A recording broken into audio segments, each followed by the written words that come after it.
Supreme court ने चुनावी bond scheme को असंवैधानिक करार दिया है। अदालत ने कहा कि चुनावी बॉन्ड नागरिकों के सूचना के अधिकार का उल्लंघन करता है। इसकी वजह से राजनीतिक पार्टियों और दानदाताओं के बीच सांठगांठ हो सकती है। सुप्रीम कोर्ट से आए इस फैसले को प्रधानमंत्री नरेंद्र मोदी के नेतृत्व वाली केंद्र सरकार के लिए एक बड़े झटके के तौर पर देखा गया। बीजेपी सरकार राजनीतिक फंडिंग में पारदर्शिता के लिए चुनावी बॉन्ड स्कीम लेकर आई थी। हालांकि भले ही सुप्रीम कोर्ट का फैसला सरकार के खिलाफ गया है, लेकिन कहीं न कहीं सरकार उन ऑप्शन पर भी विचार कर रही है जिनके जरिए फैसले को पलटा जा सके।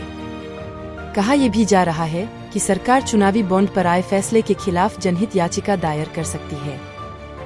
ऐसे में आइए जानते हैं कि आखिर केंद्र सरकार किन ऑप्शन पर विचार कर रही है जिनके जरिए सुप्रीम कोर्ट का फैसला पलटा जा सकता है, और क्या सच में ऐसा किया जाएगा।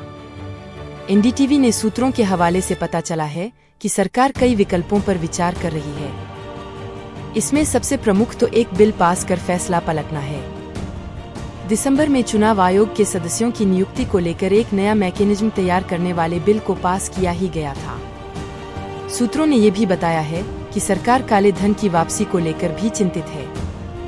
उसका कहना है कि अगर दानदाताओं की पहचान जारी की जाती है तो ये बैंकिंग के कानून के खिलाफ होगा। चुनावी बॉन्ड के इतर भी एक अन्य मॉडल है जिसके जरिए राजनीतिक पार्टियों की फंडिंग की जा सकती है। इस मॉडल के तहत जिसके तहत ट्रस्ट कंपनियों और व्यक्तियों के जरिए हासिल पैसे को राजनीतिक दलों को दे सकते हैं। सूत्रों ने बताया कि इस मॉडल की स्टडी की गई है, लेकिन इसे लागू करने में काफी चुनौतियां हैं।